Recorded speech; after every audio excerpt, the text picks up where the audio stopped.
to the Student Ministry Conversations podcast. This podcast is all about equipping, encouraging, and inspiring youth pastors weekly with topics that are brought to the table by youth pastors from all over the world. And now here's your host for this week, Melissa Stevenson. Hey guys, it's Melissa. Welcome to the podcast today, Student Ministry Conversations. Please check out our website, studentministryconversations.org. You'll find all kinds of show notes and blog articles and past episodes and ways to contact us. If you have a thing you want to talk about, we're always looking for new things to talk about. Today, I got my friend Wes with me. I'm going to have him introduce himself so he can give his proper title. But we're going to talk about hospital ministry today. I think it's something that the senior pastor downstairs, he definitely has some training in that. But I think sometimes that youth pastors, we just get, hey, yeah, go do that and just make it happen. And so I want to talk about some of the things that we can do, some of the things that we can't do, and options for us. So Wes, take it away. How did you get to where you are now? Okay, so my name is Wesley Erickson. I am the Director for Mission and Ministry at Hendrick Health in Abilene, Texas. I'm originally from London, England. I was a pastor's kid. My parents moved to England just before I was born to plant a church. It was a church for the homeless, and so I grew up in ministry, but in a very unorthodox setting. We didn't have a church building. We basically invited homeless people into our home, and that's where we did our ministry. And so I eventually moved to Abilene in 2016 to start my MDiv at ACU, and that's where I did a hospital ministry class and kind of fell into chaplaincy. And through my first experiences as a chaplain visiting patients, I quickly discerned a call for chaplaincy based on my experiences growing up in ministry, working primarily with the homeless, growing up in a very diverse place like London, a lot of the traveling I did around Europe. It just seemed like a right fit for me to jump into ministry and into chaplaincy at the hospital. And through a lot of good mentorship, I discerned a call for leadership in chaplaincy, and that's how I got to this position today, where I now lead the department at Hendrick Health. Awesome. So we were talking about this yesterday, getting prepped for today. And the thing I thought was interesting, you said when you were doing your MDiv that you were like, I cannot be in a congregation. And it made sense because, so I'm in the hospital ministry class right now, and the in and out of hospital ministry is more of what you grew up with rather than what I've got, the same people every week. And so I thought that was interesting how your childhood kind of took you to something like that. Yeah, definitely. I felt like I was formed at a young age for chaplaincy because of the spontaneity of my parents' ministry. We used to joke that we had a different congregation every week because homeless people are very transient. Again, London being a very transient place as well. We had people coming from all around the country, all around the continent, all around the world. Some people would be there for 1-2 weeks and then we'd never see them again. We'd have people that would stay with us for a couple of years and then they would just completely drop off the map. And so the ability to quickly make connections with people, not knowing how long you're going to be with them, was just something that was ingrained with me. And so I learned as a kid just how to make a quick connection. What are the things we have in common? What are the things we share? What are the things that are different? And let's talk about our differences. Like, that's totally fine as well. And this is a welcoming space for that. I would come home from school and I would just want to watch Cartoon Network and have a grilled cheese sandwich. And my mom would be like, no, you're going to give your grilled cheese to that homeless person and you're going to sit and talk with them. So again, just having that experience at a young age, I think just gave me this inclination towards ministry that was more on the go, that was more spontaneous, more dynamic. And so, during my MDiv, I knew that congregational ministry wasn't really a good fit for me. I knew that I just wanted to do something that would allow me to come into work every single day, not knowing what I was going to expect. My mentor, the same mentor that you have right now, Tommy Colwell, he always used to tell me when we would walk down to the ED that literally anything can come through those doors on any given day. Do not think that you know how your day is going to turn out. Like, don't walk in being like, I'm going to be able to do this by 9 o'clock and this by 10 o'clock. I'm going to see this many patients. At any moment, a person could come through the ED and completely topple over what you had expected.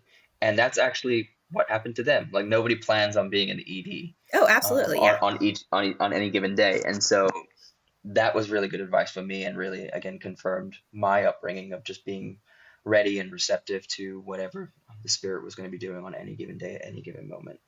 That makes sense. I feel like in youth ministry, we kind of have that same, like we pretty much know what's going to happen to our congregation members on a daily Yeah. basis, but my building's over there and it's different every week of, oh, okay, you moved back and you had a fight with your sister and now you're living with your mom again. And that was just this last week. Like that was one incident. Yeah. So I like that the hospital ministry, the chaplaincy, has that same kind of feeling. So I wanted to ask about your education, because it's a specific education for hospital ministry, but tell them the story about your accent first, because I think it's hysterical. About how you had to change it. Yeah. So again, I mentioned I'm from East London, and so I grew up in that context. My parents are from the States, so growing up, I had this half American, half Oliver Twist kind of accent. And when I moved to Abilene, I quickly realized that it was a little hard for people to pick up on my more East London accent. And so Tommy, our mentor, kind of highlighted that for me in our classes. And he was just joking around with me, kind of laughing at it. But I realized that when I was visiting patients, that sometimes it was difficult for them to either hear what I had to say, or they were more interested in my accent than the actual spiritual care visit. And so I would walk in and I'm ready to be, really spiritual and be compassionate and offer a really good intervention. And they just want to know where the accent came from. Like, where are you from? Like, how did you get here? Oh, you came here for a girl. You married her. That's cool. Like, they end up wanting to know more about me and less about them. And I'm like, that's not the purpose of my chaplaincy visit. Like, I want to know about your story, not mine. And so I actually started to tweak it a little bit to make it... Like intentionally, right? Intentionally, yeah, to make it more accessible to people. And so that's why now I kind of have like this weird hybrid accent. Every now and then, like I think the British will come in. Yeah, I think there's certain letters. Yeah, certain letters will come in. And so I think that was definitely intentional, though, because I wanted to make sure that my care was accessible and that we could really get to that place of doing a good spiritual care visit, a good pastoral visit. And so, yeah. So after we talked about that yesterday, I thought back. We met when you were an intern. You still had your accent. No way. Because with Bruce at one of the luncheons. Okay. Yeah, I remember that after. Okay, yeah, you remember the accent. See, that's what I'm talking about. Yeah. Yeah, that's funny. Okay, so your MDiv, you've been working on it, and it's your thesis is specifically about trauma, and I wanted to talk about that, but first, before we get into the CPE thing, because I think it's really interesting of why you put ministry and trauma together. Yeah. So again, I learned a lot about, again, hospital ministry, but then specifically trauma through the hospital ministry program. I don't think there was another class during my seminary education that could have introduced me to the field of trauma and hospital ministry. So I really came in quite fresh. It's one of those things where I felt like I had a good understanding of what trauma is, but you really don't until you're actually there at the bedside or you're there outside of a patient's room and you're kind of witnessing trauma. And so that was one of the earliest lessons that I had in relation to trauma was I'm not just a bystander here. I'm not just somebody who's observing this. Like I am an actual participant and witness of this trauma. And so one of the theories in trauma that's very popular is second victim theory, which is this notion that you have the initial victim, who's the person experiencing the trauma, maybe physically, socially, spiritually, cognitively, and then you have the second victim, who's the one who's witnessing it.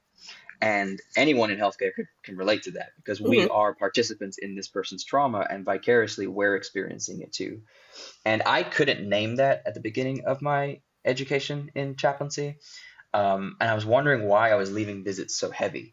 Like I felt, okay, I did a good job. Like I got to go visit them. I offered them care and compassion. I offered them a good prayer. I felt like I took care of the interdisciplinary team, but here I am 4 or 5 hours later sitting on my couch at home with this like heaviness and grief inside my heart. I'm like, that wasn't my trauma. Like, why do I feel that way? But that's because I was a witness to it and I didn't have any way to process it. And so a lot of my early CPE education and a lot of my again, chaplaincy education with Tommy was learning how to process trauma on my own first before I could Hmm. then process it for other people.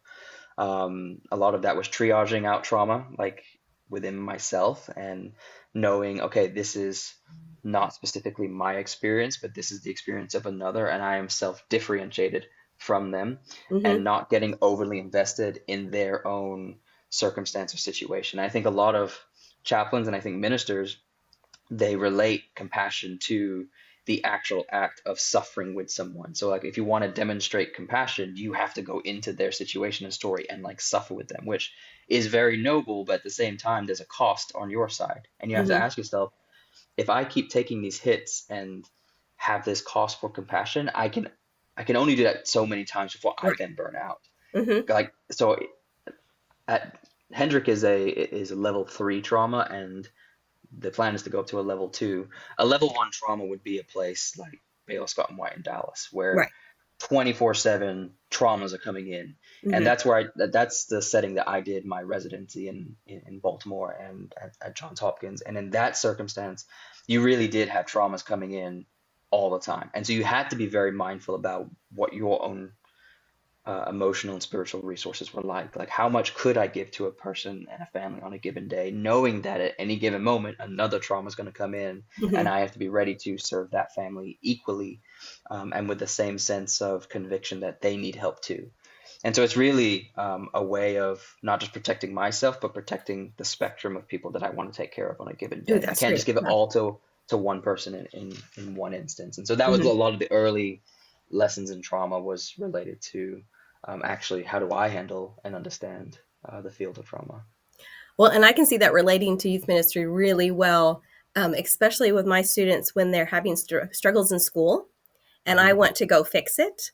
And I'm going Yeah, to mama bear up to that school and I'm going to take care of this. But first of all, I don't have the access because I'm not their parent. I don't have the yeah, legal authority.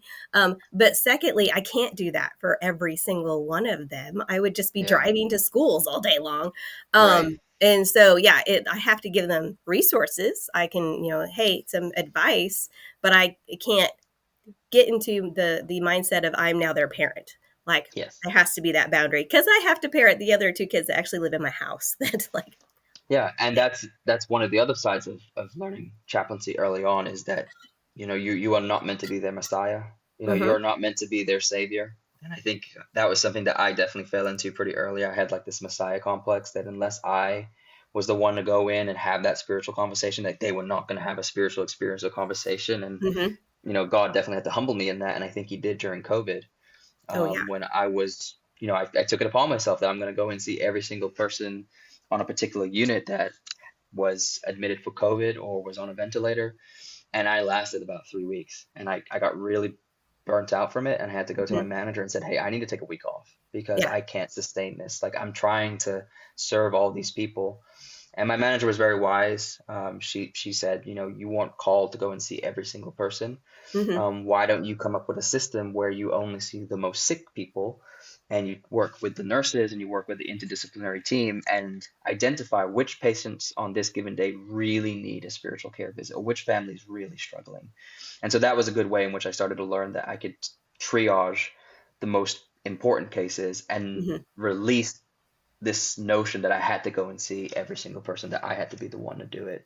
Well, And and that's I can about, also see yeah, from your point of view because you're one of the younger members of that team, and so yeah, therefore very less motivated. on Like, the yeah, yeah, like the yeah. oh, what's the word I'm looking for? Less able to get it kind of thing. Yeah, Yeah. yeah, Yeah. no, and I was very motivated. I was very fresh, very new into the field.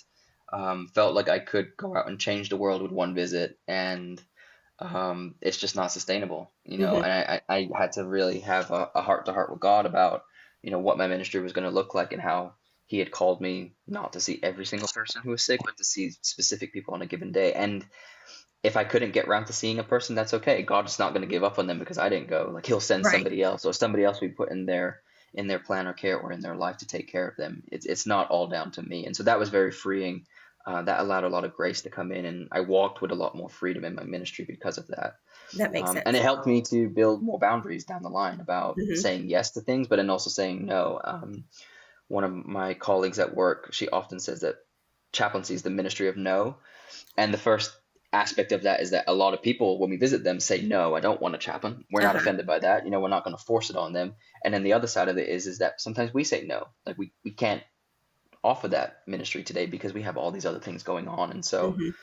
um, that can be some tough learning for people, because as ministers, I think we always want to say yes, because it might come across as, well, you're not as compassionate as I thought you were, because we really need you here. So you would go above and beyond, surely, because Yeah. you have these pastoral dispositions, Hmm. and so a lot of education is involved in teaching other people about our boundaries, in teaching them about our resources, in teaching them about how we prioritize patients and plan of care for different families and different cases. And that's a lot of what we're doing now at the hospital, is Hmm. trying to teach our chaplains to model that, to protect themselves, but then also to protect Yeah. the wider spectrum of care that we Because we saw take the care of. list on Monday yeah, it was like Yeah, this, and then we saw the one yeah. on Tuesday was Huge. Yeah. And huge. you just don't know what it's going to look like. So the Monday chaplain, he walked in and he had a much smaller list. He's like, okay, well, this is pretty doable. I can see all these patients. Tuesday chaplain came in and it was twice that list, and he ended up texting me being like, I need help with this. Like, I Yeah. need someone else to come on in to support me because I can't manage all of this caseload. And so, yeah, day to day just looks very different, and having the awareness and discipline to say, okay, I can handle this, or even more important, I can't handle this, I need help. I think that's Hmm. probably the more important discipline, not just for chaplains, but anyone in ministry, is That to, makes a lot of sense. yeah, Okay, so you've got your MDiv, yes. but then CPE is a specialized education specifically for hospital ministry. So before you tell us what that is, do you have to have an MDiv to go do CPE? Uh, a graduate degree, A yes. graduate degree. MDiv is preferred, MA in theology is preferred. But you will, I think what we're seeing right now, which is really cool, is a lot of social workers going into CPE and into Oh, that's chaplaincy. cool. Hmm. You'll often see there's a lot of strong overlap between CPE and a lot of social work education. And so you'll see board certified chaplains who are also social workers, or vice versa. Hmm. And that's really cool because there's a lot to learn from with social work, from their perspective and their discipline. So yeah, you having a master's degree is the primary thing, but preferred would be an MDiv or MA in theology. Okay, so then what Yep. does CPE stand for? Yeah, so CPE is Clinical Pastoral Education. The program itself is probably close to 100 years now. It started in the 1920s as a way to train lay ministers, but then also pastoral caregivers in hospital settings for pastoral ministry in the clinical context. Um, what it tried to do was to blend the congregational ministry that a lot of ministers were very strong in with the clinical setting. And so Hmm. the model that they created was action, reflection, action, reflection. And what it was is you would send out your cohort into the clinical site, and they would start visiting patients, and then they would come back with a verbatim or a report of what actually happened in that visit. And then within that small cohort, you would share your findings and share what happened in the visit, and then you would receive feedback and critique and constructive ways of building up your ministry. So much of CPE is centered on discovering the minister's own narrative and story and identity and voice, and then even more so your own biases, your own ways of looking at the world, because so much of that comes to the forefront when you're ministering to people. The ways Hmm. in which we minister people is very much shot through the lens of our own stories and our own narratives and where we came from, and the experiences that have shaped how we see the world.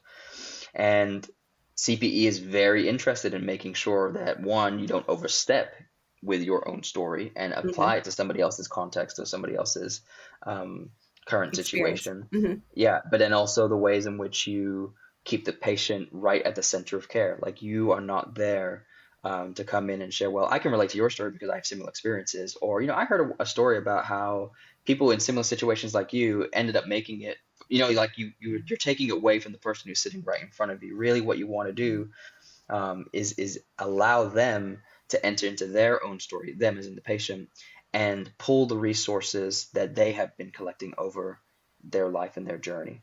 Maybe that's faith, maybe that's a faith community, it's family, it's friendships, maybe it's a pet, maybe it's a place they used to live. There's all these different areas of our lives that are within us, and a chaplain will come in, and CPE will teach you this, how to unlock those areas, those resources that provide meaning connection, maybe a sense of transcendence, so that the patient can then feel cared for. Maybe that Hmm. helps facilitate a sense of hope. Maybe it reconnects them with their faith. Maybe it provides reconciliation with their church, a family member, a long lost relative. Really, what you're trying to do is allow that individual to not just turn into themselves to find these resources that they have, but then also to turn outwards and see how it's impacting their care and then also impacting their healing journey beyond that. And Right. CPE really starts to teach you how to go about those conversations, to raise your awareness, to learn how to facilitate conversations around that, how to provide good interventions. So a core part of CPE is learning how to do a spiritual assessment. And Hmm. so what that looks like is when you go in to visit a patient or a family, you are assessing for different spiritual needs or spiritual crisis. And so an example might be they're disconnected from their church on Sundays because they're in long-term care, which means they're Right. going to be in the hospital for 6 weeks. Yeah. That worshiping community is a big part of their social and spiritual life. Because they are now disconnected from it, they now have this heightened sense of anxiety, maybe loneliness, Hmm. social isolation. So the chaplain would assess that. That then leads to an intervention. Okay, so what can we be doing to help reduce that sense of social isolation? Well, I can get in contact with your church and see if you can have a visitor come once a week. We Hmm. could see if we can get some materials from the sermon so that you would have the sermon notes with you. We could see if we could talk to IT and get you an iPad on Sunday mornings so you can watch the live stream of your church service. So like there's all these different ways in which we'll try and find um, interventions to alleviate these areas of spiritual distress and spiritual concern. And then that leads to like an outcome, which is something Hmm. really important in CPE. It's as a chaplain, you want to have an outcome in mind. And so for this particular case I'm talking about, it would be to alleviate anxiety or to reduce anxiety. And the way I would measure that would be by the patient's own admission that, you know what, I do feel more comfortable now. I feel like I'm Hmm. more connected to my church. And maybe I notice some behavioral changes. They're not as sad or they're not um, as lonely, but they seem more alive and they seem more connected with their community. And I'm seeing how that's impacting their healthcare journey. Hmm. And I'm working with the nurses and the social workers and asking them, hey, if you notice that they're still struggling in this area, let me know, and we'll find ways to continue to support them. Maybe what they need on top of this extra church support is a chaplain to come by once a week as well. So now they're getting like 3 visits a week as Right. opposed to 0 when they first started. And so you can see how Hmm. we're finding ways to alleviate these areas of spiritual distress.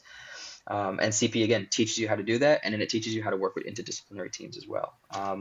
One of the big movements of chaplaincy is trying to take us more from the margins where I think traditionally chaplaincy usually was Hmm. into kind of the center with the other interdisciplinary teams, recognizing that we contribute something to this person's plan of care just as much as like social work and nursing, because of the ways in which we can approach this very core aspect of humanity, which is spirituality. Hmm. And we try to educate that spirituality impacts all aspects of a person's care and journey.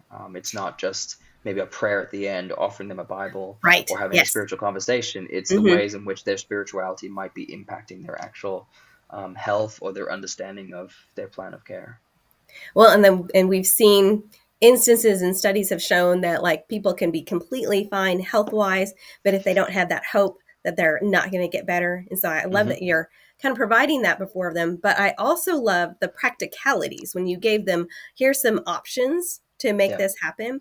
I've also seen it. You're talking about interdisciplinary uh, working with the different departments. I've Yeah. seen occupational therapists do the same similar things where the patient I was seeing, she was really lonely. And so Hmm. I'd come back to the church and say, hey, y'all, more people need to go see her.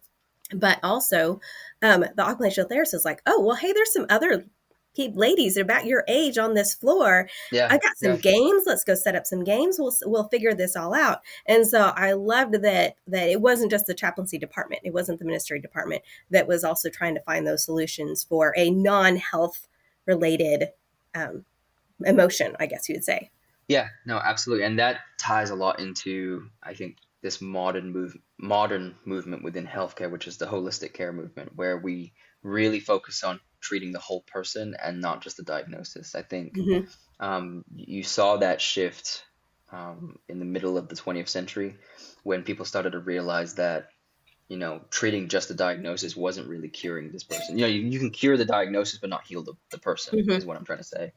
And I think the palliative care movement has been very impactful in that. The hospice movement has been very impactful in that, in recognizing that if we really want to provide good healthcare or provide a good healing service, we need to start incorporating the ways that our teams take care of the physical, the emotional, the spiritual, the psychological, the financial, all of these different areas that make up the human experience.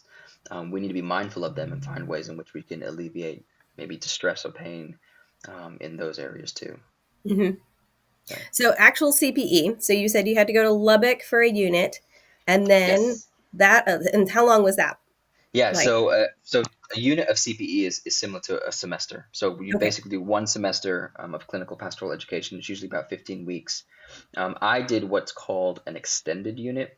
And the reason why it's extended is because Abilene does not currently have a CPE center. And so I had to travel once a week to Lubbock to get that one unit. I would travel on a Which is Tuesday about 2.5 morning. hours away to our listeners. 2.5 hours, yeah. So Yeah. growing up in the UK, that was like a day trip or a weekend trip to do a 2.5 hour Oh, trip. yeah. I've learned in Texas, like that's down the road. Like 2.5 Yes. hours is fine. That's no problem at all. Like it's just a small trip down the road. And so I was so motivated to grow in my chaplaincy ministry and to get CP that trip was not a problem at all. So I would get up about 5 a.m. on a Tuesday, travel down to Lubbock. I'd be in class by 7:38, and then we would be together with my cohort from 8 till about 2, and we would present our verbatims. There would be a small didactic on like a pastoral or clinical theme, and then the rest of the week was spent at my clinical site, which was in Abilene at Hendrick Hospice and at the Hendrick Medical Center. And so that's where I would get my clinical experience. I would visit patients. I would write down verbatims. I'd write down maybe clinical notes that I would then like to bring back to my cohort on Tuesdays. And so that was unit 1 right there. Mm-hmm. And then unit 1, really, they're introducing you to some very foundational, pastoral themes that come up in chaplaincy. So like active listening, compassionate presence, interdisciplinary collaboration. And then getting that one unit allowed me to apply for a residency. So you have to have that one unit to then apply for a residency. A residency includes 3 units and usually lasts 1 year. And so around that time, my wife, who is also in healthcare, she's a PA in the emergency department, she was also looking to do a residency. And so we both wanted to apply to the same program, which was pretty difficult, but by the grace of God, we both got accepted into our top choice, which was Johns Hopkins. And so we applied for Johns Hopkins, both got accepted, and both started like a month apart from each other. My residency was 12 months and hers was 18 months. And so for that period in our lives, we lived in Baltimore and we loved it. I loved being in the city again. But it introduced me again to a much more multicultural context for chaplaincy. So like there's chaplaincy as it is here in Abilene at Hendrick, which does have diversity, but when you scale it up to a place like Baltimore, Johns Hopkins, that's internationally renowned, and we were having people from all over the world fly in just to get treatment. My chaplaincy experience just elevated, and I was encountering different cultures and different faiths and different backgrounds in this arena of healthcare and spirituality. And so I really felt like my growth was accelerated through that residency. And I would recommend it to anyone who's interested in growing in chaplaincy is to go into a residency. Because then you're also spending a year with your cohort. It's not just for 6 hours on a Tuesday and so you're basically working with them, and you're trying to find coverage for 7 days in the hospital. The residents are the ones that provide the care for the hospital. And so you really have to get to know your cohort. You really have to build relationships with them. But that's part of the education. How do you work as ministers with other ministers? How do you deal with conflict? How do you do planning? How do you work with one another to protect one another, but then also to elevate a patient's care or care for staff? So a lot of the learning is immersive. It's not just specific. That's what I was going to say. Yeah, it sounds like an immersive, like when you learn Spanish when you go to Mexico. Yeah, you get thrown into the hospital context, and all of that comes with that. That is part of your CP experience, and you can bring that to your educator and say, I feel like I'm doing good with my bedside care, but I'm really struggling with the interpersonal dynamics with my colleague. When they say things about ministry or theology, I'm like, I don't know why they think that way. Like, why would they do that approach? So a good educator would then facilitate, well, let's unpack that. Where is that sense of distrust for that colleague Mm-hmm. coming from, or what is it that is rubbing you the wrong way, because it seems to be impacting your care, because when you should be focusing on, maybe building good patient relations or working with staff or collaboration, you're getting bogged down by this thought of, I don't really trust my other colleague, so let's work Mm-hmm. on that. How do we unpack that? And so then there's this part of CPE called interpersonal relations, and it's essentially where we would sit as a cohort in a room together for 90 minutes with no agenda, and there's nothing, you just sit there, and if you want to talk about something, you can talk about it, and that's where you'll kind of hash out everything. And so nobody said anything for like the first 2 months. We kind of sat there in silence, and people said like, yeah, I had a good For week. 90 minutes, you just Yep. sat in Well, silence. and then if it's the educator would facilitate a conversation and Mm-hmm. maybe pick up on something from the educational time. But then by 6-7 months in, when we all really knew each other, like the moment like the 90 minutes starts, like, I don't know why you said that in your class, or I don't know why you felt like that was appropriate, or when Mm-hmm. you said this about your patient care, why did you do that? Because that's very different from the person you were at the very beginning. And so you can see through the residency immersive experience, you start to learn how to be more comfortable with sharing feedback, with having Mm-hmm. constructive conversations, with learning how to receive feedback as well, and then learning what it's like to work interpersonally, not just with patients and staff, but also within your own teams and as ministers. And I think that's very, very needed and very healthy. I Oh, think a yeah. lot of I think a lot of ministers can relate to that. That a lot of the conflict that they deal with might not be with their congregation; it's actually within their own church and within Mm-hmm. their own staff. And so I found that to be very helpful, especially with my role right now as director in a more prominent leadership role, where I do meet people from radically different disciplines or different understandings of what pastoral care is or spiritual Right. care is, and they're like, okay, so you're a chaplain, why are you here at the table? And so now Mm-hmm. I have to justify kind of our ministry and what we're providing and our value, but I have to do it in a way that is collaborative. I have to do it in a way that is also honoring of their perspective and Mm-hmm. their discipline. And so I can see how my chaplaincy skills from the bedside are now being applied to leadership positions, where I'm Yes. now trying to see their perspective, what is their Mm-hmm. story. So you tell me, what do you understand of chaplaincy, and what is your experiences with chaplaincy? And Mm-hmm. I've done that several times, and in two particular instances, I had one person that was very zealous for chaplaincy, and they wanted us at the bedside for every single patient, because they had a really good experience with a chaplain 10 years ago when their Mm-hmm. mom died at hospice. They're like, we love chaplains. I'm like, you saw one for 5 minutes when your mom died, and the reason why it was meaningful was because it was your mom who passed away. It wasn't Right. so much because of what that chaplain did. I'm sure the chaplain did a wonderful job, but the reason why you now want a chaplain at the bedside for every single patient is because of this core experience that you had where a chaplain was Mm-hmm. involved. We then had another leader who had a very bad experience with chaplains. She felt like the chaplain was very pushy, was trying to proselytize, was trying to push their faith on, and so she wanted nothing to do with chaplaincy on her unit. And so I had Uh-huh. to do a lot of rapport building, and I had to kind of build those relationships myself and kind of demonstrate anew that, I'm very sorry that you had that experience. That's not what we're about. Mm-hmm. We're here to offer you a helping and supportive relationship. We're here to uplift your teams. We're interested in burnout. We're interested in taking care of patients in a high quality way. And it took her a while to come around with that. And it was through small things like bringing our comfort cart and Mm-hmm. offering them like tea and lemonade and Oh, snacks. yeah. I've And seen y'all pushing that around. yeah, and it could be easy to dismiss that as like, okay, you're just kind of like giving them snacks and tea. Yeah. Like, You're is that bribing them. really? It could be easy to see that, but really Yeah. what it is it's giving people an opportunity to build relationships. And so Mm-hmm. it's not really about the lemonade. It's about saying, hey, I really appreciate what you do as a nurse. Or, hey, I know Yes. you've had a really tough week. We're praying for you. And those little opportunities just to speak encouragement into their lives, like that matters and that sticks with them. Because then when we come Mm-hmm. by next week with the cart, they're looking for us. And they're like, oh my gosh, yeah, you're back again. I would love a lemonade. Hey, thank you for praying for me. And I was like, absolutely. How's your week going this time Right. around? Or Yeah. what's going on? What's the feel of the unit? And you can see when you start to do that over time, you've now built this relationship with a unit where they're now looking to you for that emotional or spiritual support. Maybe it's just the opportunity to take a breath by coming to the comfort cart and having a sip of tea Mm-hmm. and having a small conversation with the chaplain. Like, that is very therapeutic for them, and they see value in it, and that begins to build our relationship and our integration, where we're now getting more referrals on those units because they trust us, because they believe in us, they know that we genuinely care for them. The ICU is a perfect example here at Hendrick, where we're now getting referrals not just for end of life cases, but for Mm-hmm. across the entire spectrum. The other day we had a patient who just expressed that they were hopeless and they felt Mhm. very lonely. It looks like they were kind of just coasting through the ICU and they weren't going to be going down towards comfort care. But the ICU staff identified a spiritual need and they turned to us to come in and facilitate and help with that need. I don't think a lot of that was happening previously or as much as it is right now, where they're Right. noticing that chaplains can actually be introduced across the entire spectrum of care and not just at end of life issues. And so, residency, going back to the residencies, I learned a lot of that through the residency experience of learning how to integrate and learning how to Mhm. build relationships, how to lean into collaboration, how to handle conflict.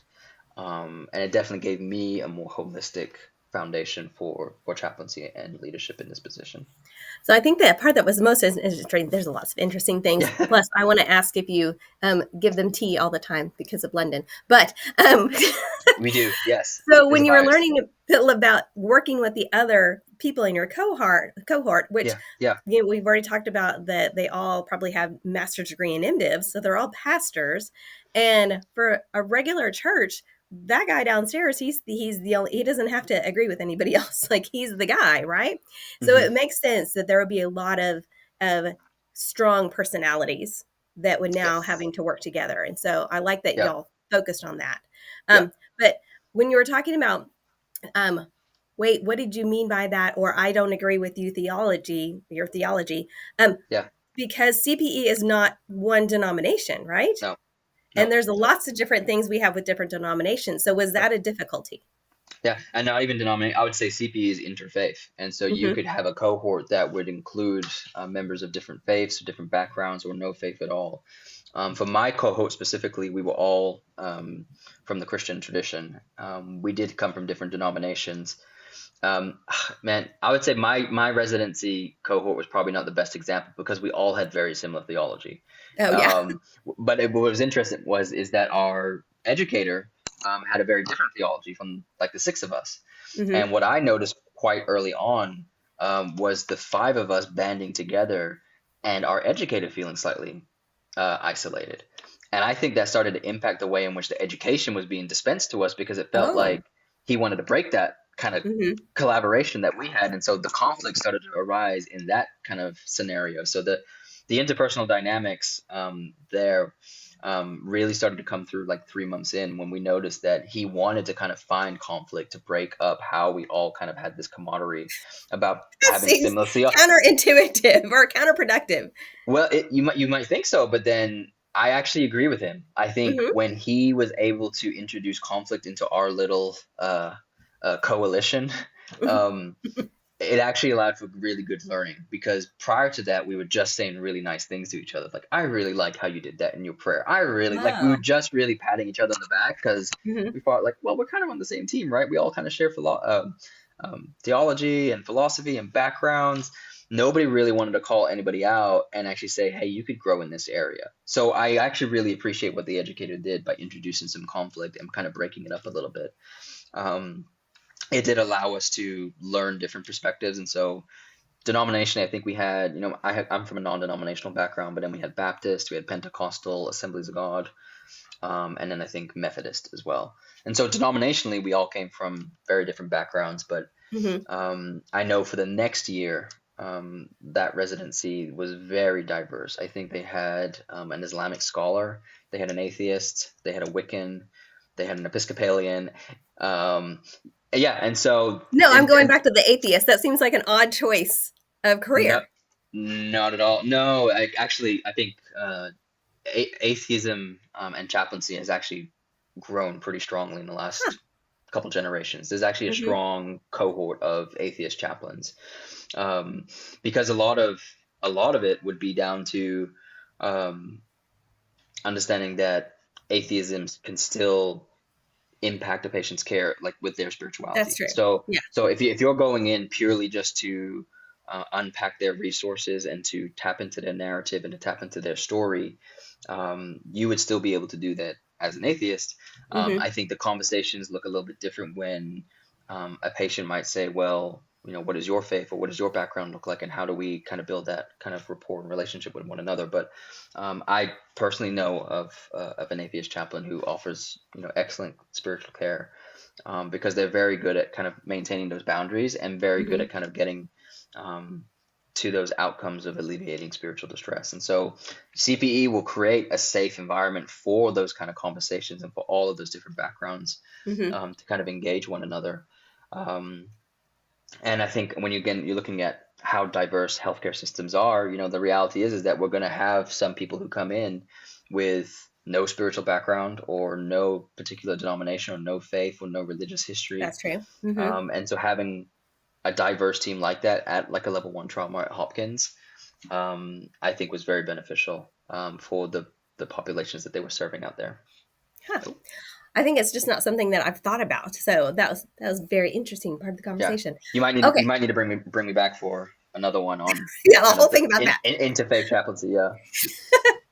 Okay, so thinking about a youth pastor getting a call that either a youth or a youth member's family member is in the hospital, what do they do next? Do they stay home? Do they go? So they get a call to come to the hospital, and repeat that question for me again. Okay. I need to understand it. So I've gotten a call that one of my kids is in the hospital. They've been in a car accident. Look, I can do actual things here. They've been in a car accident. They're 14. Yeah. They shouldn't have been driving in the first place. And so do I stay at home and just let their parents deal with that? Or do I go to the hospital?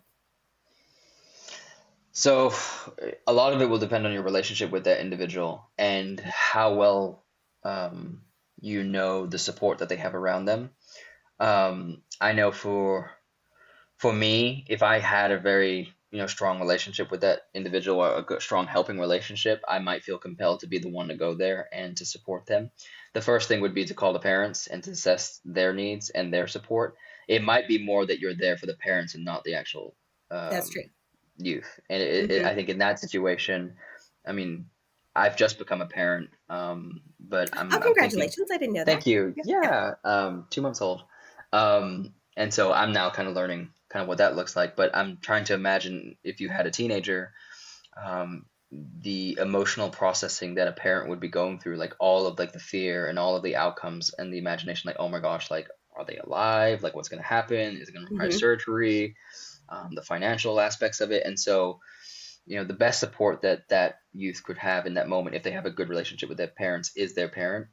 And so uplifting that relationship and providing resources to them so that they can then go and take care of their child, I think would be the best course of action. That might look like grounding them in the moment. So say you do go to the hospital and you're standing there with the parents and you notice that the mom is frantic and she just can't get her breathing under control. You might say, hey, let's just take a moment. You can hold my hand, and I'm just going to offer you a prayer. We're going to lift up, your son or your daughter in there, and then maybe offer them an opportunity to sit down, get them some water. Just try and do something to facilitate a grounding of their physiological experience, because spiritually they're a mess, emotionally they're a mess because their kid is in there in a car wreck, and that is manifesting in like this physical response, and that's their traumatic response, right?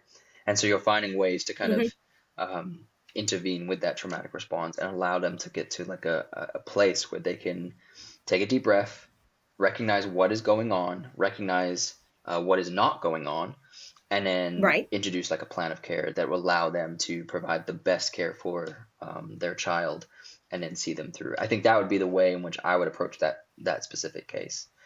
Now, if the parents were not involved, I think that's one where I would honestly probably defer it to first to social work at the hospital, especially dealing with a youth or children, to make sure that they had the adequate resources and the adequate support systems around them to take care of the child. Because if the parent's not involved, the hospital's going to want to know about that, like, where are this kid's parents? And so you don't really want to overstep your boundaries. You want to respect the boundaries that are being placed in a hospital. And so learning how to collaborate with a social worker or case manager or child life specialist, I think would be the best recourse. And so don't be intimidated about asking those questions to those people and be like, hey, this is my relationship to this individual. This is how I know them. Is there anything you need to know as you go about your job and your discipline in taking care for the child while they're here at the hospital? So that's a good way to respect your boundaries with the different disciplines, but then also to offer something helpful and supportive because there might be information that you have that really helps the hospital team work out Right. what's going on here. Yeah. Mm-hmm. Yeah, so we had an incident last year where we had to take a youth from camp to the hospital because he'd fallen, and we thought it was just something little, and it turns out to be something big, and we got transferred to another hospital by ambulance, and then he ended up having surgery the next day. Well, we were 4 hours away from home, so mom couldn't get there until the next day. So I spent the night with him, and in that role, I was filling in for mom, right? I was, Mm-hmm. hey, do you need something to eat? Do you need something to drink? All of those things. He was 11. But also that supportive, hey, you're not just left here by yourself. And then I was also filling in mom going, okay, this is what's going on next. And, where are you? Yeah. Like, how far away are you? And so she Yeah. didn't get there until after he got out of surgery. But then it was because we'd already had all that relationship and I'd already had the relationship with her at home, it was really easy to be like, okay, here he is. You have him back. Like, Yeah. I'm going to hug you and then I'm going to go. Hand him off. Yes. Yep. Yeah. But it was the supportive nature. I think that's what, if I was her, I was trying to do that. If I was her, what would I want me to do? Yeah. And it was just to be there. Yeah, and you were definitely standing in the gap for that mom, and because of your relationships and because of the trust that they have in you, Mm-hmm. that seemed very appropriate and meaningful, and no doubt like that mom, felt covered and seen, and cared for as well as their child.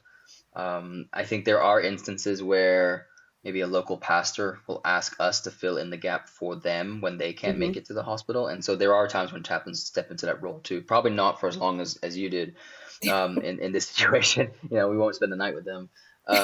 But we'll get a call from the community, maybe from a church outside of Abilene, that says, "Hey, I Mm-hmm. can't drive in time to be there for my congregation member. Could somebody from the chaplaincy team go by and just offer them that care, or wait with the family, Mm-hmm. either until I get there, or just tell them I can't make it today. Can you take care of them instead?" And so there are opportunities to kind of stand in the gap and represent local pastors in that way, and it is deeply meaningful, for the pastors who make that call. But then I also think for the family, just to have somebody there, just to have a representative, of a faith community or of faith in general. Mm-hmm. There's something very symbolic about having a minister turn up in the midst of crisis, maybe just to be that calming presence in the middle of a storm, to be somebody who can have a strong spiritual voice when everything seems like it's shaking. When Mm-hmm. people are really struggling to form, their feelings and their words about to describe what's going on, a chaplain or minister could come in and actually be that strong voice and say, no, like, this is where our hope is, or this is what we're hoping for. Right. And maybe the intervention could be as simple as, hey, what we're going to do right now, we're going to gather around and we're going to pray. Mm-hmm. And to do that requires a sense of pastoral authority and identity, to know that you can do that. And certainly at Hendrick, you can do that because of our mission statement. It's very much, embraced by the medical team, that a chaplain will come in and often facilitate an intervention like prayer, and just huddle up the family and say, we're going to take this Mm-hmm. moment just to pray, because that's what we really need more than anything right now. It's just to Yeah. pray for our loved one. And so, yeah. Well, and I like the idea of when, especially because Abilene, we're on the I-20 corridor, and so people traveling, sometimes Hmm. things happen and they end up at Hendricks, and there's whole programs because of that specific thing.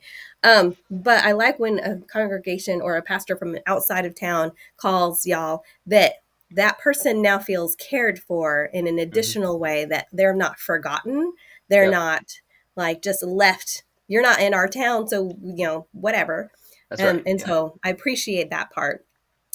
So we're going to give a lot of what ifs. So if I've got a student and they're just sick in the hospital, and I'm going to go visit them, Hmm. because I want to make sure they do feel cared for, that they're not forgotten on Sunday morning or Sunday evening when we're doing youth. What do I do? Like, what is the practical things of going to see a student? So if this is just like a routine visit, you would first check in with the charge nurse to find out how sick they are, and see how they're doing on that given day. The charge nurse will have all the information that you need about how they're doing.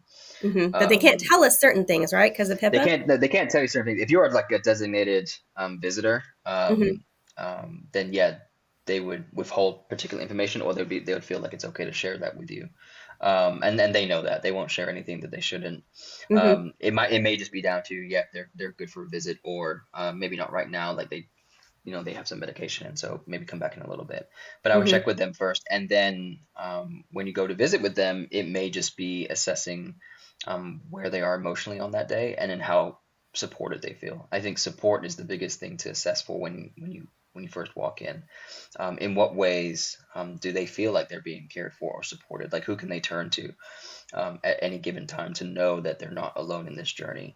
Hmm. Um, so I think by your very presence being there, you're already communicating that. And then by being intentional about saying, how do we continue this sense of being cared for? Because I don't want to just come in and then drop out and now you don't feel cared after. Right. I want to make sure that it is communicated and confirmed that you will have support throughout your journey here. Hmm. And so assessing for that and ask them a question, what is meaningful for you right now? Some people might say, I kind of just want to be left alone. That's okay. That's the ministry of no. Like Right. I really appreciate you coming by, but I think I'm good. I got my cell phone, I got people coming in, dropping off stacks. Like, I'm going to be okay. There are some people that might say, I'm just really struggling with what life's going to look like after this, depending on the illness or depending on what's going on. Right. Or I'm really worried about what my family's going to think about me because of XYZ. Or um, again, in youth ministry, you don't know. Maybe they actually use this opportunity to bring up something else that's going on in their life. And so Hmm. now you're offering a completely different intervention. So you need to be ready to receive all of that. But I think the main thing is just assessing their needs and then assessing a way in which you can communicate that care will continue even after you've left. Hmm. This isn't just a courtesy visit. And I think a lot of people in hospital settings sometimes feel like that they get the courtesy visit. Yeah. Somebody comes and brings them food or flowers, and then they're gone and they don't come back. Hmm. So it's like, okay, it's nice that you came to say sorry that I'm here. Yeah. What would have been more helpful would have been saying, I can text you or call you if you need anything, or, I'll come back once a week. Just give them something to look forward to. Give them something that suggests that care is still ongoing and not just kind of like a Band-Aid being slapped on at the beginning. Right. And it's super important that you follow through if you say, I'm going to come back. Right. Because I Yes. can see Yes. that doing the opposite. Like, Yes. oh, they promised and then they didn't. So da da da da da. Yes. Yeah. And Yeah. that goes back to that Messiah complex of making promises you can't keep. I will go and see every single patient. And then, like, no, you Hmm. can't, because, you're human too. And stuff happens. So be very careful what you promise people Hmm. as it relates to care and planning. So in youth ministry, we have a tendency to, I'm going to fix you by lecturing you. Don't spit the Hmm. coffee.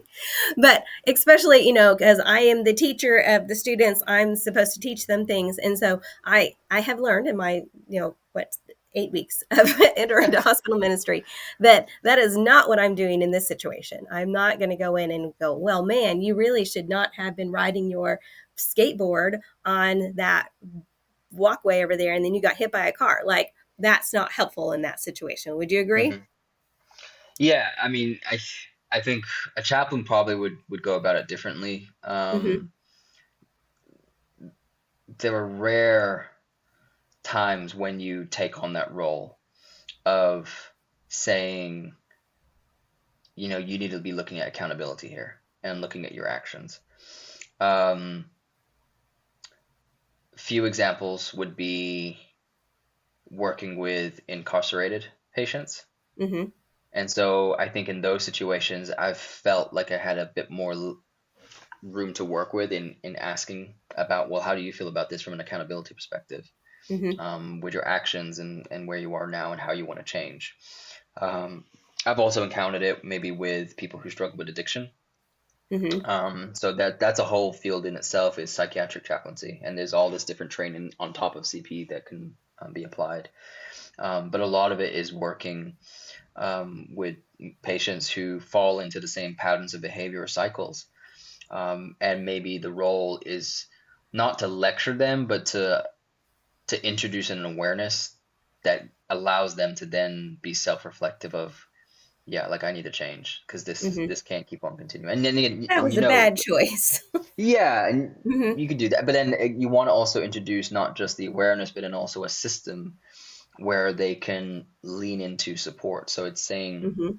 as you have this awareness, you need to also know that you have people in your life who can be there to support you. So there are these AA groups, or there are these behavioral health clinics, or there's these local churches that offer celebrate recovery and things like that. Right. Like, Yeah. you're not in this alone. So a lot of it is introducing awareness, and maybe not a lecture on, oh, you're here because you did this.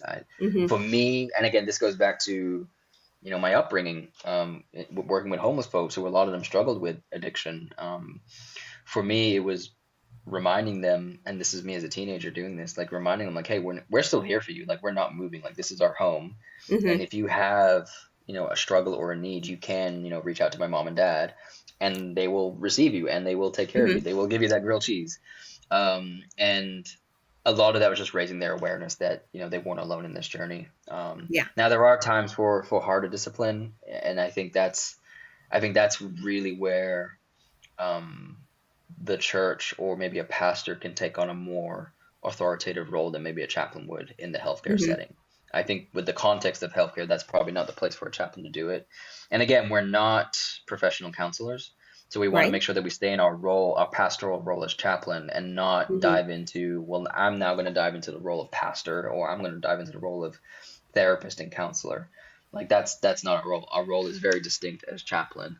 And Hmm. so I think as we try to grow our profession in our field as chaplains, we want to make sure that we make those clear distinctions that, we're not your pastor. I Right. can be pastoral to you, Hmm. but maybe you do have a pastor in the community that can come in and have a conversation with you, and maybe give you a Hmm. bit more of that Introduce you to a lecturing. And community of people. Yes.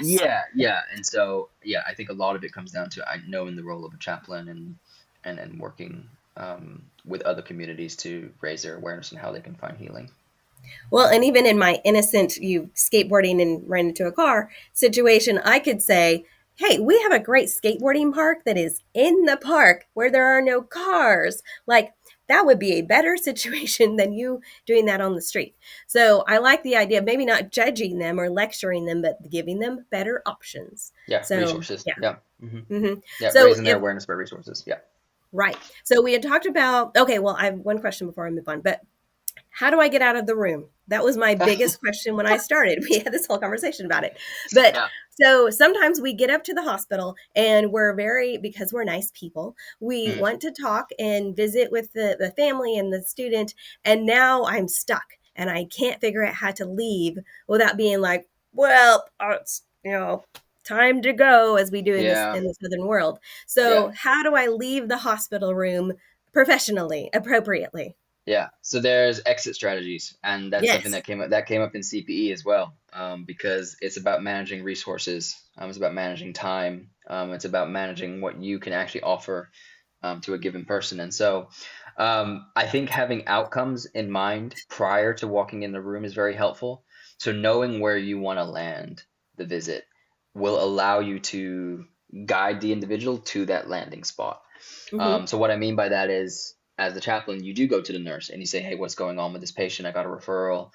What is it that the team is currently looking at or hoping for? And they might say, yeah, we just really need him to have greater awareness about his poor prognosis, or we need him to be understanding about these interventions that we need to provide, or we need to have an understanding about XYZ. I was like, okay, got it. That's helpful for me.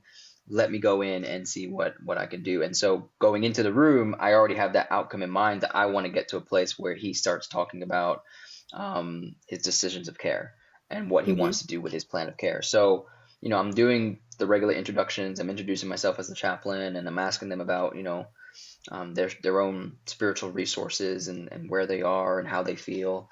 Um, and then I eventually will lead into, well, with all of that in mind, you have some decisions to make, I understand. And that will then facilitate a conversation. And once I've landed at that outcome, I then feel like I've done my role. Hmm. I've assessed them spiritually. I provided an intervention. I've gotten to the outcome of getting them to talk about their decisions and plans of care. And that's where I'll then say, well, what can I offer you right now before I leave? I'll say something like that. Or is there something right now that I can provide for you to help you feel maybe a sense of closure, or a sense of purpose about what's to come next? And that Hmm. typically leads to a prayer. A lot of people just say, I just need prayer. Uh-huh. Some people say, I would just need to reconnect with my pastor. I can do that. What I'll do is I'll call your pastor, and then I'll follow up tomorrow and let you know how that went. So you kind of do it in a relational way where clarify the outcome and the plan of care, and then you lead it into, well, this is how we're going to follow through next time. Hmm. Sometimes it really just is, them saying, I got all this stuff going on. I'm like, well, let me pray for that. And then Yeah. you kind of get up and hold their hands, like you just say a prayer for them. And a Hmm. prayer is like a very good way of kind of closing and wrapping up a conversation in a very meaningful, but also relational way. There have been instances when I knew that a visit was going to go on for a while, and I've set an alarm on my phone for 30 minutes, and it Uh-huh. will ring, and I'm like, Uh-huh. I need to check that for a second, Yeah. and I gotta take this. that breaks it up a little bit, and that allows Uh-huh. for some of the exit strategy to come in. And um, I had a CP resident at Hopkins who would text me before going to the room saying, "Hey, if I'm not out in 30 minutes, call me." And It's I'll almost like say, a "Hey, bad date.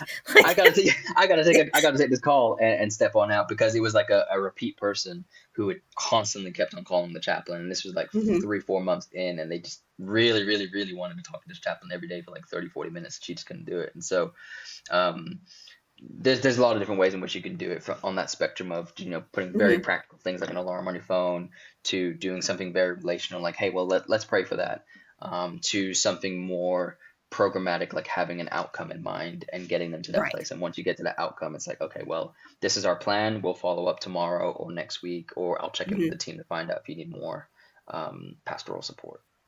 Well, and vital check. That's a great time when nurses come in to check their vitals. Oh, here, I'm going to let them do that. And so let's pray and then go. I have discovered, which I didn't think this was going to be a thing like it is, Hmm. that praying for people as I leave is something I have to practice. It's not Yes. something that I'm automatically doing. And Hmm. and I've decided it's a discipline essentially, It is, yeah. that's something you have to practice to keep doing.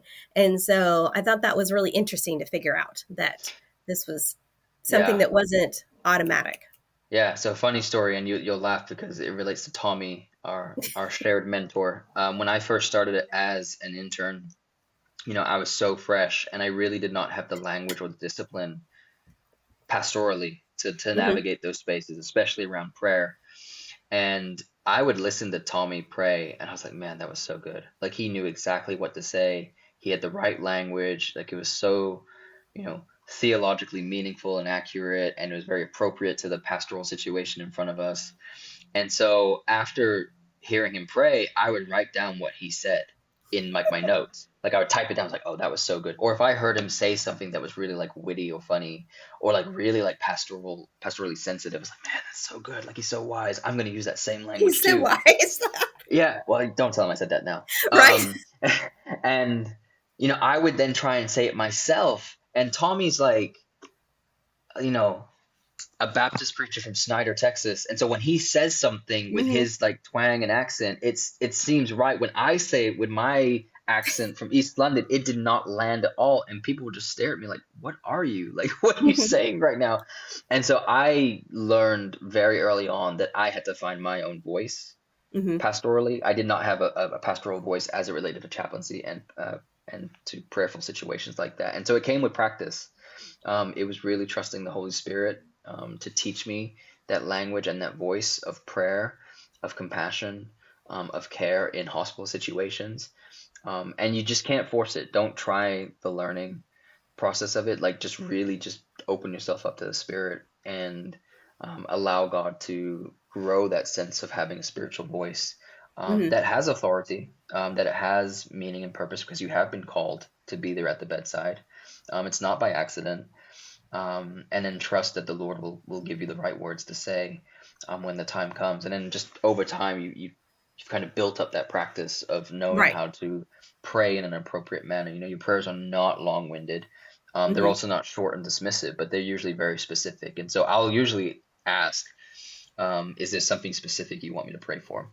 Hmm. And then someone might just say, for my faith, or for my mother-in-law, or for the surgery coming up, or for my son that hasn't come by to visit me, or, for my pets at home. Like they could literally say That's what anything. Tommy was telling me. Everyone wants to Yeah. pray for their dog. Like, Oh man, seriously, like pet therapy is huge. Like if there's ways to get pets involved in the plan of care, they just recently reintroduced pet therapy to Hendrick, and hmm I was walking by the other day with a friend, and I said, a dog can do in 5 minutes more than what a chaplain would do in like 20, because like Hmm. what they do is they come in and they offer that sense of care, and they offer that sense of joy and relationship, and I'm like, And that's kind of normalcy, what we're right? trying to do. Yeah. Yeah. And so, people will often pray for that. Like, I really miss my dogs and my cats at home. I hope they're okay. It's like, we can Hmm. pray for that, because that is something that is causing you some anxiety and spiritual distress at this moment. And so I'm going to honor that. I'm going to pray for that. And so, um, allowing people to share what is really on their heart is huge. And be invitational, and then be responsive to what it is that is meaningful to them. And then I think people will feel like they're being cared for.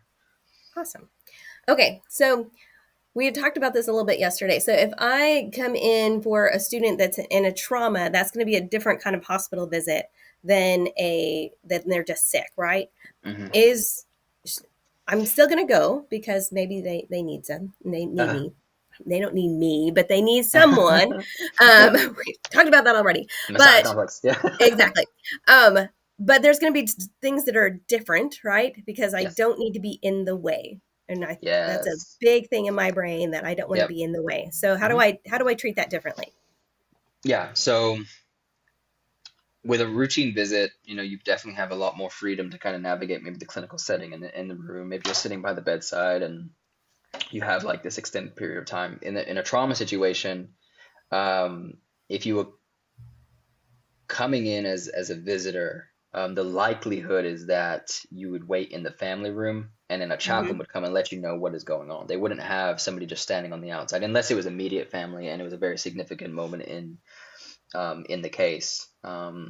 More often than not, they try to keep people in the family rooms, and that's where the chaplain would then kind of be that liaison between the two, Hmm. and offer care for the family in that room, but then also for the patient that's also in the critical care room. And so, if it wasn't as traumatic as I'm imagining, like maybe they're doing CPR or something, but maybe it's just they had like a really bad injury.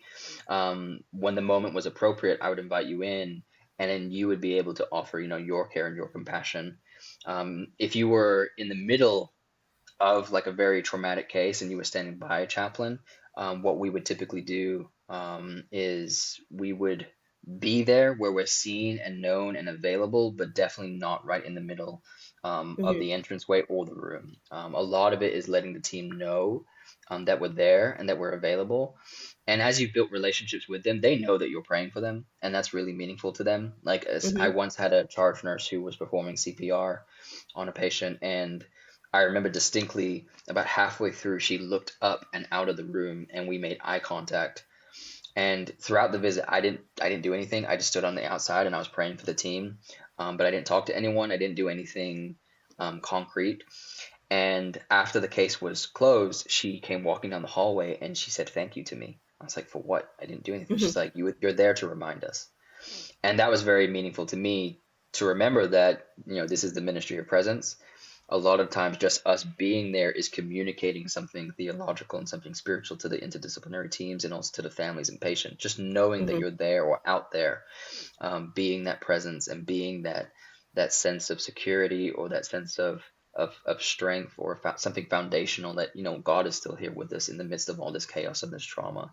That is very meaningful to a lot of people. And so Hmm. that it could just be that you're providing that, you're not in the way, but you're still there communicating a presence. And then as things die down and you have an opportunity to walk into the room, you would then be able to minister to that person. You might not have much time, and so you want to make the Hmm. most of it. You might say, I just want you to know that I'm here for you. I've been praying for you. um, this is what's going to happen with your plan of care, and this is how we're going to follow up once you get admitted upstairs, and Right. we'll be Hmm. there for you. Can I pray for you right now? And then you get to offer them that prayer. That's kind of typical for how a lot of these visits go in the ED, because it's very fast paced. You don't have as much time, and so you really try and accelerate those outcomes, to communicate care and compassion, and that there's going to be some follow up after that. Yeah. Well, and it seems to me that even if it's my youth that's having the trauma, Hmm. that me being with their family is just as valuable, even though I'm the youth person, Yeah. like taking care of their people. Yeah. Because I mean, we've seen when moms see kids having CPR, that is the worst. Yeah, Um, no. Yeah, yeah. and then you can imagine like the fear of the unknown waiting Hmm. in a family room, knowing that something like that is going on down the hallway, and how your heart would jump when the doctor walks into the room. Like, what Hmm. is he going to say? Is he going to Yeah. say, we're good, we got him, or we got bad news? Hmm. And so, if you're a chaplain or a minister sitting in that room, again, you're a secondhand victim of Hmm. this. And there's something called transference in chaplaincy where you're kind of taking on the anxiety of those that you're around. And again, I think chaplains, again, are very um, emotionally intelligent people. And Uh-huh. we're picking up on all these different emotions in the room when nobody is saying anything. Hmm. It's the whole thing of like, the room is very loud, but a word is not being spoken. And a lot of that is the anxiety or the apprehension or the fear. It could be very Hmm. The palpable and tension. Yeah. tangible, the tension. And so you may feel like you need to break that. And that's a whole nother conversation about what chaplains do in that moment. Like, do I say something right now? Right. Like, do I just remain in Hmm. silence and be um, kind of this presence to them? And again, it depends on the family, because for one family that might be very meaningful that there's a calm presence in the room while they're freaking out.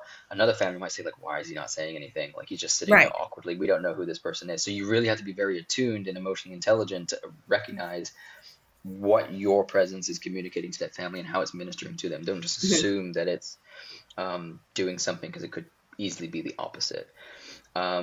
So We it sounds like recently it's going had to be different every time. Absolutely, yeah. And I Hmm. recently had a chaplain who was really struggling with this, and they kept saying, um, they felt very uncomfortable sitting for a long period of time with a family that was really grieving and really struggling. And they kept saying, well, let me go check, let me go check, let me go check. And they kept leaving the room and coming back in, leaving the room and coming back in. And when we were doing the verbatim piece, I asked him, I said, did you notice how many times you said, let me check, to go leave the room and come back in? I was like, you might have been trying to communicate that you were being helpful to them, but I think what you were doing was you wanted a breather, so you went out and then you Hmm. came back in. And so this was actually more about your emotional response to the trauma, and not so much for the family, because the family didn't really need you to go and check every 5 Yeah. minutes to find out what was going on. I just think you were uncomfortable with their trauma, and so you wanted a breather to get on out. So it is a Hmm. real thing. I think chaplains all have to wrestle with, what does it look like in those moments, and what are you doing to self-regulate your own emotions so that you know what is best for the family on a given situation. That makes sense. Yeah. Okay. So what would you tell a youth pastor for the first time they've ever done a hospital visit? Was the biggest piece of advice you would give them? I would say basic things: do more listening than talking. Ooh, good Um, one. yeah, definitely do more listening than talking. Ask open-ended questions. How are you doing? Um, how did this happen? Or where would you like to go next? Or where do you place hope? Um, what does support look like for you? Like, those are very kind of open-ended questions that Hmm. allow You can't people to say yes or no to those. Yeah, don't do yes and Yeah. no questions. Give the individual, the patient, an opportunity to be self-reflective. Hmm. Allow them to tap into their story, and by tapping into their story, you should be able to identify maybe an area of need in their life. You have to be very attuned to that, and so that's where the active listening comes in. You're really listening to things in their story, where you would discern that's a pastoral need, and I feel like I can offer them something. So maybe it's more consistent visits, maybe it's a prayer, maybe it's offering them like a Bible so that they have a resource. Maybe it's communicating with the nurse about particular medication that this person is struggling with, or maybe Hmm. it's they don't like their food. Like, listen for all of those different things by asking those open-ended questions. And yeah, definitely lean into the listening aspect more than um, the talking aspect. I think it can be very easy to come in and think that you have to fix them. I think we mentioned that earlier. Hmm. A lot of times, just you turning up is one of the biggest demonstrations of your care for them, and so you already have that, locked in, that you turned up to be there for them in maybe their worst moment. Hmm. And beyond that, you're just trying to build upon your presence there for them. And suggest that this isn't just a courtesy visit, but this is something meaningful and this is something ongoing. And please know that we're here for you. And if you need something, you can reach out, or if you'd like, we can establish like a follow-up visit or a plan of care to help you feel supported throughout your journey. That makes sense. Mhm. Okay. So if a person has been going to the hospital for a gazillion years as a youth pastor, would you have any different advice for them? Remain curious. Oh, that's a good one. Yeah, remain curious. I was sharing this with a fellow CPE chaplain yesterday, that the education never stops. Mm-hmm. As the world continues to grow and evolve and change every single day, it feels like the world is growing faster than we are, you know? Mm-hmm. And there's just so much out there to learn about people. Like you can never know enough about the people that you're serving.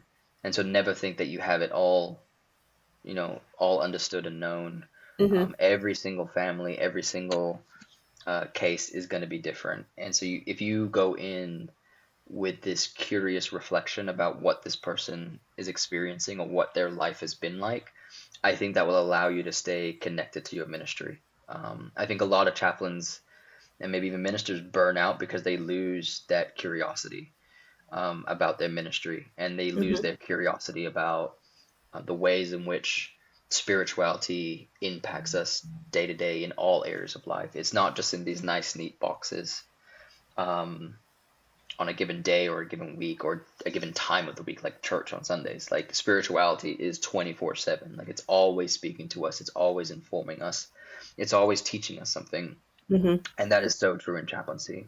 There's not a single day that I go to the hospital where I feel like I know exactly what's going to happen, or that I don't have meaning about the relationships that I'm about to cultivate.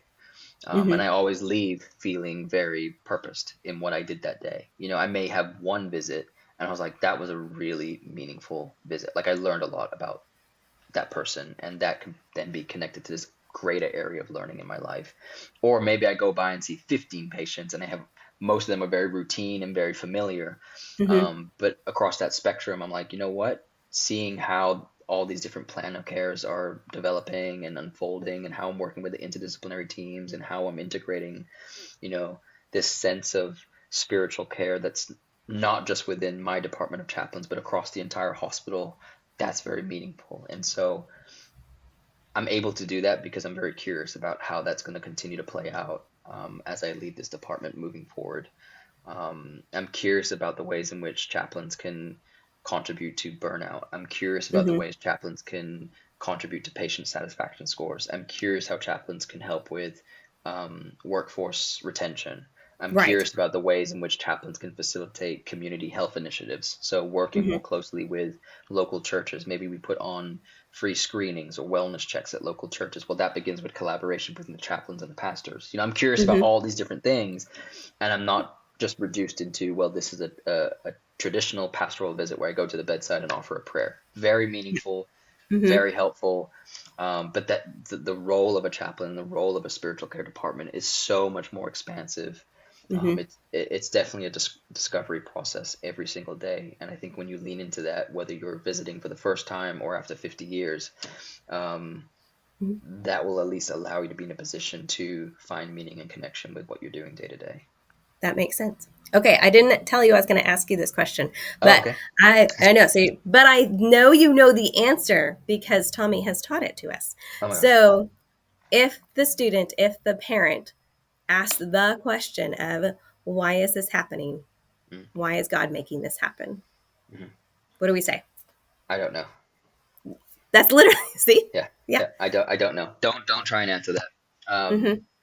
um, it's a hard question. It's one that comes up quite often, and it's a very human question. And I think Right. that's the right posture to approach it. That this is, I mean, we could do a whole nother podcast on just scriptural responses to suffering and why Mm-hmm. things happen. And it's like, God, why did you do this to me? Or um, why is this happening? Um, I think scripture is very rich in its tradition about what is the human response to suffering. And so, as a chaplain, don't try and be the Messiah. Don't try and answer it. Don't try and give them a lecture. Don't think that you have all the answers to that question. What you can do is facilitate a healing relationship and connection with that person, to let them know that I'm with you in this, and I don't know why Mm-hmm. this is happening, but that doesn't mean that I'm going to leave you or just walk away or just make this a courtesy visit. Like I'm going to be here with you to process what that question looks like across the plan of care. So they will ask that initial question, why is this happening? Mm-hmm. And it could be easy to just dismiss it as like a theological abstract question, but there are physical and practical implications, so I don't know what my life is going to look like after this. I don't know what I'm going to do when I get home. I don't know what my relationship's going to look like now. I don't Mm-hmm. know how my community is going to respond to my illness or what's happened to me. So like you can see how this question of why did this happen? I don't know why is now impacting all these other areas of the planet care. And you could probably do a better job answering those questions than the Right. deep theological one of why did God do this? Mm-hmm. And so when they say, why did God do this? I don't know what it's going to look like with my church community. Well, let's talk about your church community. Like, let's Yes. dive into that and let's find out your Mm-hmm. support and where are you anxious and fearful in relation to your church community, or maybe it's the relationship with your family. Tell me more about your family dynamics. Let's see if we can unpack those areas and demystify your fear in those areas, and maybe that will help you Mm-hmm. feel a sense of closure and peace about that particular area that allows you to continue on in this journey. But I'm not going to try and answer the why did God allow this to happen. And I think, unfortunately, I've met patients or different people who have had maybe pastors or ministers or family members in their life give them a reason for why God did something, and that has Mm-hmm. now led to some generational trauma. Yes. God did this because I sinned, or God did this because I XYZ. Mm-hmm. There's so many Yeah. different reasons why people would justify suffering based on God. And now we're in a whole different realm of an intervention, because Mm-hmm. I'm trying to unpack this theological framework of maybe even shame or guilt, Mm-hmm. or unforgiveness or unworthiness before God. And that is now manifesting how they perceive their plan of care. It's like, well, I don't know if I deserve to continue on living, or I don't know if I deserve Right. to do aggressive care. Maybe, Mm-hmm. so you can see how these Or theological to use frameworks. these resources that somebody else could use because, Yeah. And yeah. so those are really, really complex cases. And I think it takes a chaplain that is seasoned, or a pastor that's very seasoned, Mm-hmm. a youth minister that's very seasoned, to wrestle with those questions, but then also wrestle alongside that patient. And I think that's a key Mm-hmm. part of it. It's just like we're tag teaming this. Like, we're going to Yeah. be together and we're going to confront these questions.